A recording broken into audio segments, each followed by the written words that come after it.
উত্তরবঙ্গের বেশিরভাগ জেলাতেই বৃষ্টির সম্ভাবনা। আগামী 24 থেকে 48 ঘন্টায় এই বৃষ্টি থাকবে।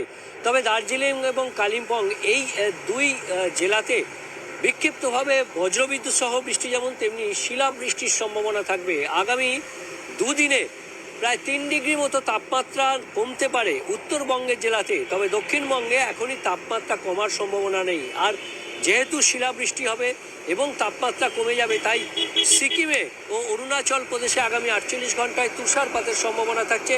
আর এই তুষারপাতের প্রভাব দার্জিলিংয়ের উঁচু পার্বত্য এলাকাতেও পড়তে পারে।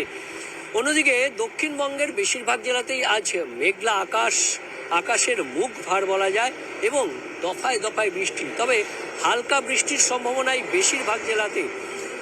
নদিয়া, বীরভূম, মুর্শিদাবাদ এবং 2 বর্ধমান ও 2 চব্বিশ পরগনাতে বিক্ষিপ্তভাবে কখনো কখনো বজ্রবিদ্যুৎ সহ বৃষ্টির সম্ভাবনা থাকছে। বজ্রপাতের আশঙ্কাও থাকছে। তবে বৃষ্টি হবে কলকাতা সহ বাকি জেলাতেও। খুব হালকা বৃষ্টি, 2-1 পশলা বৃষ্টি হতে পারে, কিন্তু বৃষ্টি হবে। আগামী 48 ঘন্টাতেই এই বৃষ্টির পূর্বাভাস, কারণ একটি অক্ষরেখা রয়েছে এই মুহূর্তে গাঙ্গেয় পশ্চিমবঙ্গের উপর।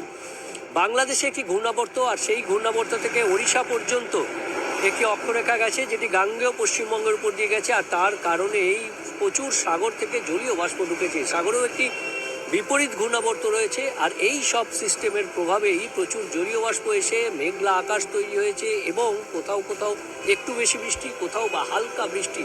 সামান্য হলেও বৃষ্টি হচ্ছে প্রায় সব জেলাতেই।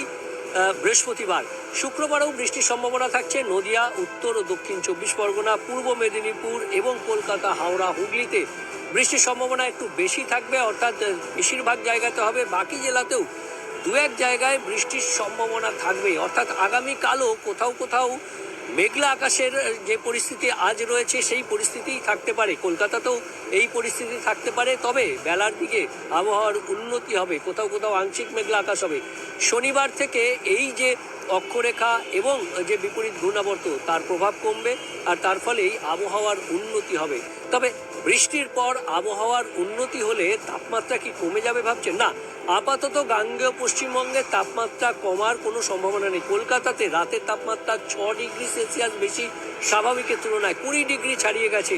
আর এই পরিস্থিতি 2-1 ডিগ্রি তাপমাত্রা নামলেও খুব বেশি শীতের আমেজ যে ফিরে আসবে, কনকনে শীত, জাকিয়ে শীত, আর ফেরার কোনো সম্ভাবনা নেই। কার্যত শীতের বিদায় পর্ব শুরু বলা যায়। তবে এখনই শীত বিদায় হচ্ছে না। আবহাওয়াবিদরা বলছেন শীতের আমেজ থাকবে।